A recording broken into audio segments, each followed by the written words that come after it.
কোনো একটি ঝড়ে পড়ে গেছিল, কিন্তু বেঁচে থাকার কি অদম ইচ্ছা। এই সেই বিখ্যাত ওয়াটার লিলি। বোটানিক্যাল গার্ডেনে আসা প্রত্যেকটা স্টুডেন্টের অবশ্যই উচিত। এই সেই বিখ্যাত বট গাছ।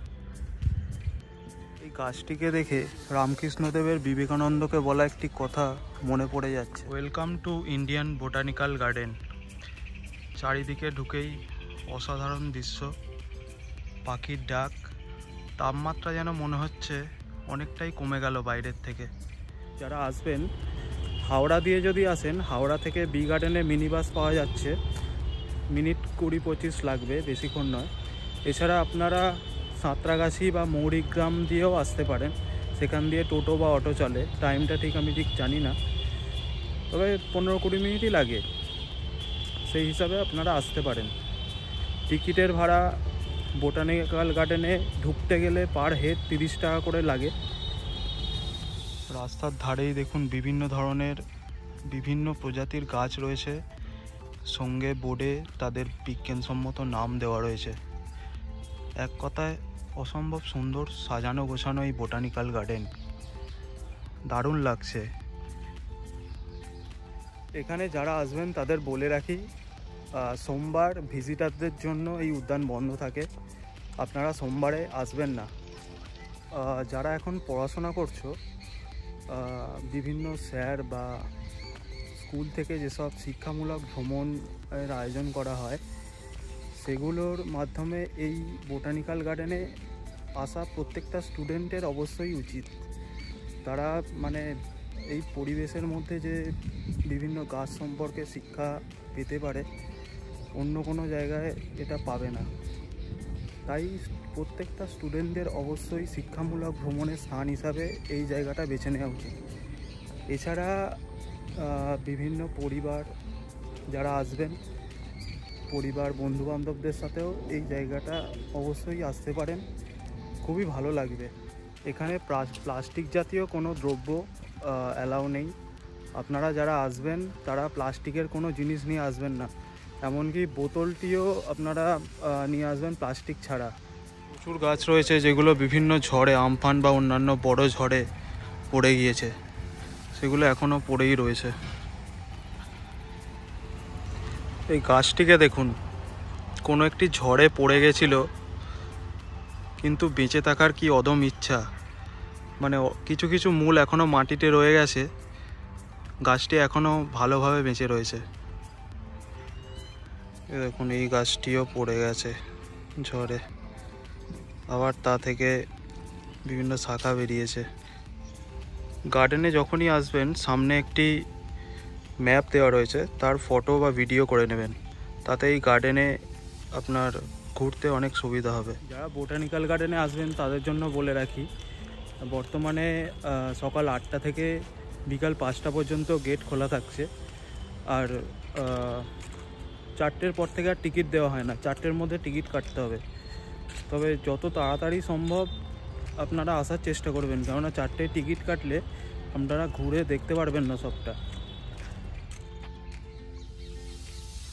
এই যে আমরা এখন এই প্রকৃতির তৈরি একটি চাঁদোয়ার মধ্যে দিয়ে যাচ্ছি, দারুণ সুন্দর। কোনো গাড়ি ঘোড়া নেই, নির্মল বাতাস, দূষণমুক্ত পরিবেশ একদম।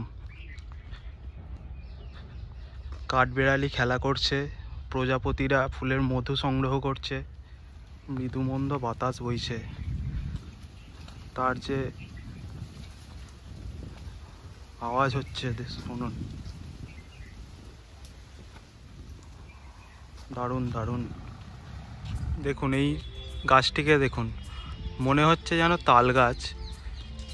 একটি নয় 3টি গাছ রয়েছে, 3টি গাছের মধ্যে থেকে ওপরে উঠে কতগুলো প্রশাখায় বিভক্ত হয়ে গেছে, কি সুন্দর লাগছে এটা।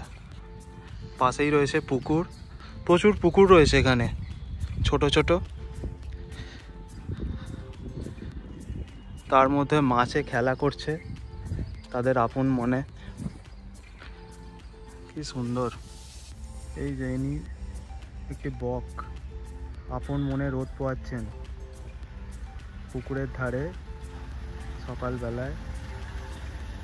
অবসর সময় কাটাচ্ছে আর মাঝে মাঝে তার পোকা নাকি সব খাচ্ছে।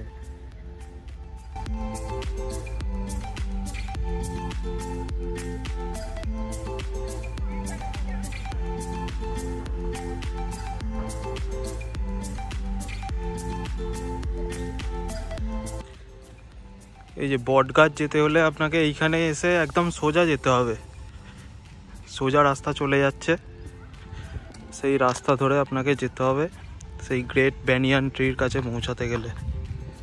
আমরা যাই সেই রাস্তায়। জনার্দন লেক পানা হয়ে রয়েছে এবং বকেরা তার চারপাশে খেলা করছে।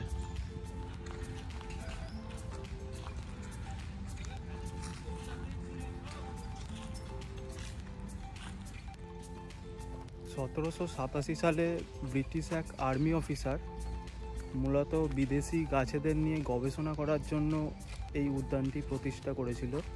পরবর্তীকালে এটি থেকে তারা বিভিন্ন গাছের নিয়ে ব্যবসাও করতে শুরু করেছিল। প্রায় 12,000 প্রজাতির গাছ এই উদ্যানে রয়েছে, যেটি আমরা দেখতে পাচ্ছি চারিদিকে বিভিন্ন প্রজাতির গাছ। অবশ্যই যে কোনো সময় এই উদ্যানে আপনারা আসতে পারেন। এই যে আমরা যে গ্রেট ব্যানিয়ান ট্রি আছে, সেই বিখ্যাত বটগাছ, সেই বটগাছের রাস্তা ধরে চলেছি। সামনেই যে দেখা যাচ্ছে একদম দূরে, সেটি হচ্ছে সেই বটগাছ। চলুন গিয়ে আপনাদের দেখাবো সবটা।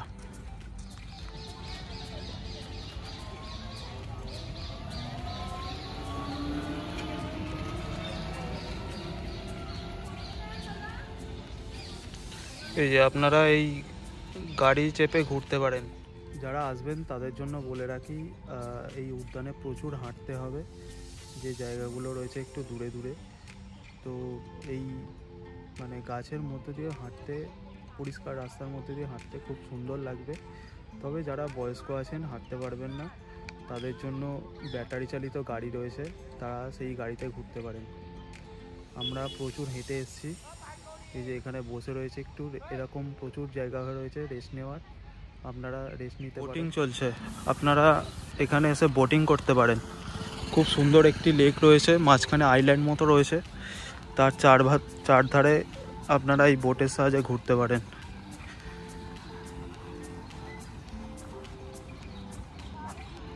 এই যে আইল্যান্ড রয়েছে, এটা আইল্যান্ড, এটাও একটা ছোট্ট আইল্যান্ড।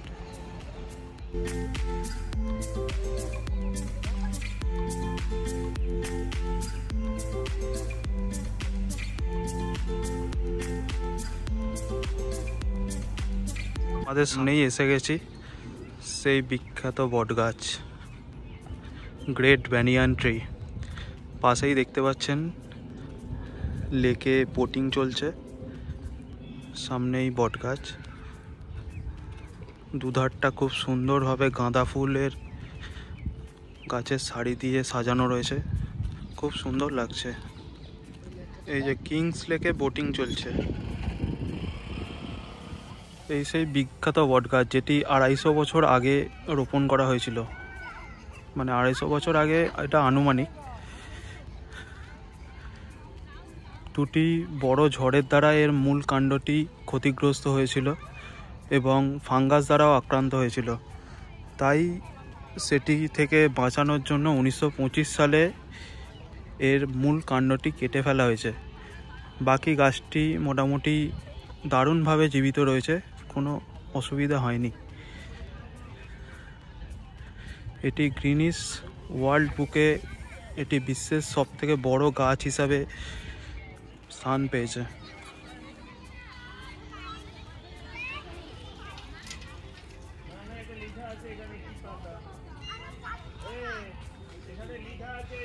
এই সেই বিখ্যাত বটগাছ, দেখুন।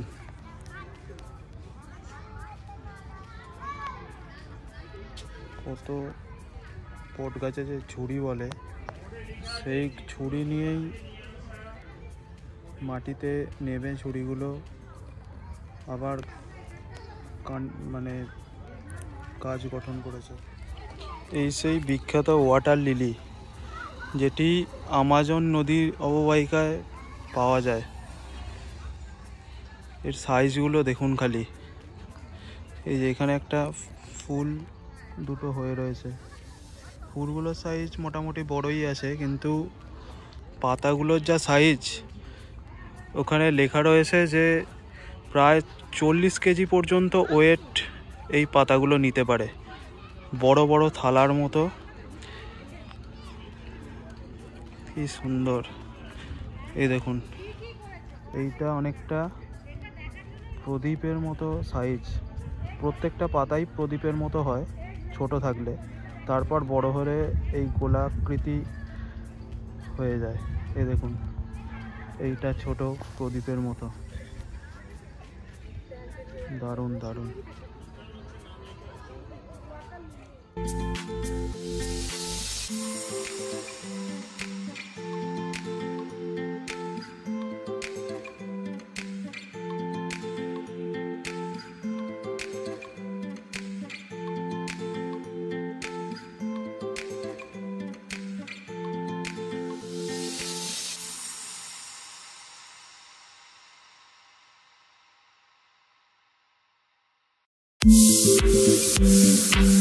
গাছটিকে দেখুন, কি বিশাল। এটির যে মূল কাণ্ডটি বসানো হয়েছিল তার থেকে ঝুড়ি নেমে নেমে বর্তমানে প্রায় 4000টির কাছাকাছি এই গুঁড়ি নেমে মানে আবার নতুন গাছের সৃষ্টি করেছে। প্রায় 4000, ভাবতে পারছেন? তবে বর্তমানে যে প্রধান গুঁড়িটি ছিল সেটি কাটা হয়ে গিয়েছে, সেই স্থানে একটি মনুমেন্ট বানানো হয়েছে। তবে সেটি এত ভিতরে যে এই গুঁড়িগুলোর জন্য অত দূর পর্যন্ত দেখা যায় না। সেই জন্য এই গাছটি যেন মনে হয় একটি বিশাল অরণ্যের সৃষ্টি করেছে, অথচ এটি কিন্তু একটিই গাছ। কত ঝুড়ি নেমেছে, অনেকটা সেই সুন্দরবন অঞ্চলের যে ম্যানগ্রোভ অরণ্য আছে, যেমন আমরা ঠেসমূল দেখতে পাই, অনেকটা সেরকম লাগছে জায়গাটি এই মূলগুলো দেখে। এই গাছটিকে দেখে রামকৃষ্ণদেবের বিবেকানন্দকে বলা একটি কথা মনে পড়ে যাচ্ছে। তিনি বলেছিলেন, পারলে একটি বট গাছ হবি, পথিক এসে ছায়া পাবে, শান্তি পাবে, কত পাখি বাসা বাঁধবে, মলমূত্র ত্যাগ করে নোংরা করবে, পরজীবী বাসা বাঁধবে, কিন্তু তাতে বট গাছের কিছু আসে যায় না। বট গাছ তো বট গাছই, তার মহিমা একটু মলমূত্র ত্যাগ করে নোংরা করলে বা একটি ডাল ভেঙে নিয়ে গেলে কমে না। ধ্বংস হয়ে গেলেও ইতিহাসের বুকে লেখা থাকে এখানে একটি বটবৃক্ষ ছিল। পরবর্তীকালে আমরা দেখেছিলাম বিবেকানন্দ রামকৃষ্ণের এই বাণী অক্ষরে অক্ষরে পালন করেছিলেন, এবং কিভাবে আমাদের সমাজের বটগাছ হয়ে উঠেছিলেন বিবেকানন্দ, সেটা আমরা সকলেই জানি, সকলেই পড়েছি। চারিদিকটা রেলিং দিয়ে ঘেরা রয়েছে। আগেতে এর ভেতরে ঢুকতে দিত, কিন্তু বর্তমানে আর ঢুকতে দেয় না, যাতে কেউ গাছের কোনো ক্ষতি করতে না পারে। বটগাছ প্রসঙ্গে আর একজনের কথা আমার খুব মনে পড়ছে। তিনি মাননীয় শ্যামল জানা মহাশয়, তিনি একজন শিক্ষক। তিনি 5000 বটগাছ রোপণের দায়িত্ব নিয়েছেন। দায়িত্ব মানে তিনি নিজের ইচ্ছায় দেশে বিদেশে অলরেডি তিনি প্রায় 1500 চারা লাগিয়ে ফেলেছেন। পশ্চিমবঙ্গের সমস্ত জেলায় তার বটগাছ লাগানো হয়ে গেছে। এছাড়া বিদেশে যেমন নেপাল, ভুটান, বাংলাদেশেও তিনি বটগাছ লাগিয়েছেন। পশ্চিমবঙ্গের সব জায়গায়, ভারতের 15টি রাজ্য এবং 2টি কেন্দ্রশাসিত অঞ্চলে অলরেডি তিনি বটগাছ লাগিয়ে ফেলেছেন। তার লক্ষ্যমাত্রা যদি 5000 পূর্ণ হয়ে যায় বটগাছ লাগানোর, তিনি 5 লক্ষ বটগাছ লাগানোর লক্ষ্যমাত্রা নিয়ে এগোবেন, এই সিদ্ধান্তে উপনীত হয়েছেন। তাই আমার পক্ষ থেকে অধ্যাপক শ্যামল জানা মহাশয়কে কুর্নিশ জানাই। আপনি সত্যি অসাধারণ একটি দায়িত্ব নিয়েছেন এই দূষণযুক্ত প্রকৃতিকে বাঁচানোর জন্য। বেশ ভালোই জমেছে, পর্যটক ভালোই এসছে। তারা খেলাধুলা করছে, বোটিং করছে, র্যাকেট খেলছে, অনেক পরিবারও এসছে।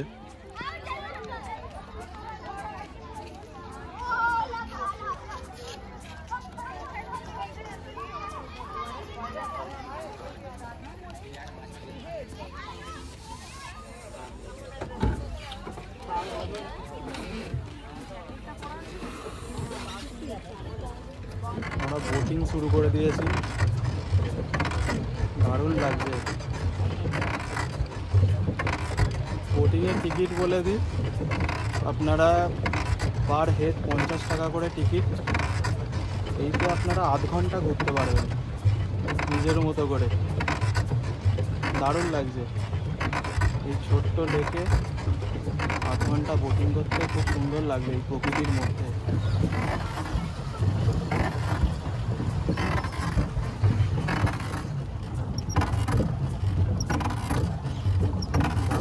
দারুণ লাগছে। এখানে এলে অবশ্যই বোটিংটা করতে হবে, খুব সুন্দর লাগবে। পানকৌড়িটা দেখুন, মধ্যাহ্ন ভোজন সেরে আরাম করে রোদ পোয়াচ্ছে, দুটো পাখা চারিদিকে মেলে দিয়ে। আমরা ডিস্টার্ব করবো না ওকে, চলে যাই। ভিডিওটি কেমন লাগলো সবাই কমেন্ট করে জানাবেন। যদি ভালো লাগে লাইক করে দেবেন এবং বন্ধুবান্ধব বা পরিবার পরিজনের সাথে শেয়ার করে দেবেন এবং চ্যানেলটিও সাবস্ক্রাইব করে দেবেন। পরবর্তী পর্বে নেচার ট্রেল, গোলাপ বাগান এবং ক্যাকটাস বাগান ঘুরিয়ে দেখাবো।